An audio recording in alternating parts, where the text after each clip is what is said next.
Hello everyone, we are here to talk about the Cisco routers and switches that you may find in a classroom near you. Now more specifically, we're going to focus on the Cisco 4000 series router and the Cisco 2960 series switches.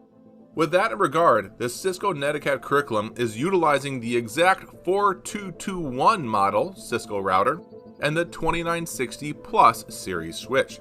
We're going to take a look at a couple different network devices because what you may have in your classroom, it might be different.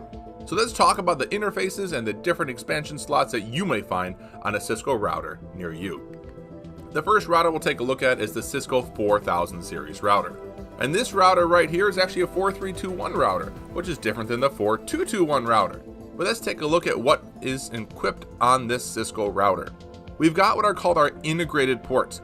That would be our gigabit interface 001 and our gigabit interface 000. We'll take a closer look in a second, but those ports are built into the Cisco router.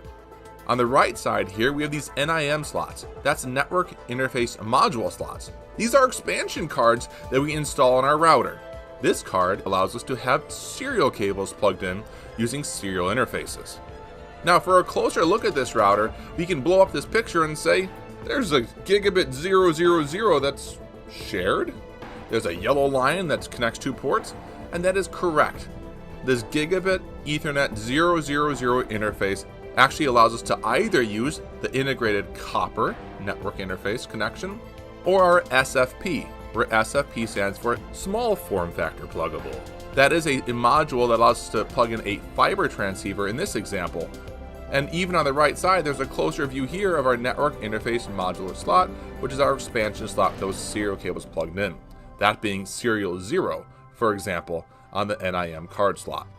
Continuing onwards, we'll take a look at a Cisco 2900 series router, and this is a big, beefy 2-rack unit router. It's 2 rack units high if you take a look at the height of this thing. We see that we have our WIC card slots, just like we saw with a network interface module in the last router. WIC stands for WAN interface card.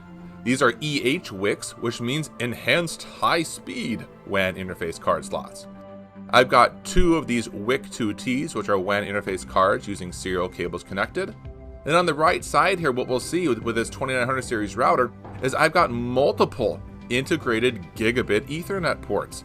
I've got gigabit Ethernet 00 and 02. Then down below here, we've got gigabit Ethernet 01. And again, this yellow line down here is showing that we are sharing the SFP transceiver port with the Gig 02 copper Ethernet port. When one's in use, the other can't be used. So this is allowing us right now to have a fiber connection, which can literally be an uplink to another device. Let's take a closer look at that. You'll see the Gig 00, Gig 02 with our copper Ethernet plugged in. You'll see that Gig Ethernet 01, which is that shared port for that copper, as well as that SFP transceiver. And there on the left side, we see that enhanced high-speed WAN interface card known as the EH WIC. And that is where we have our serial 0 and our serial 1 cable plugged in accordingly.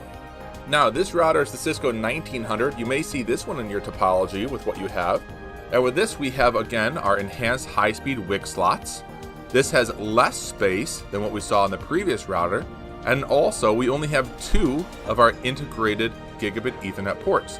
For a closer look on that right side of the router, you can see the gigabit Ethernet 00, the Gig Ethernet 0/1, as well as our enhanced high-speed WAN interface card with our serial cables plugged in.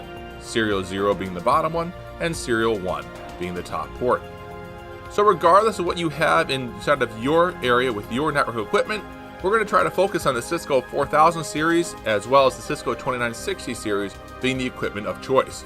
But keep in mind that classrooms may vary, and it's important that you understand the equipment that you will be utilizing.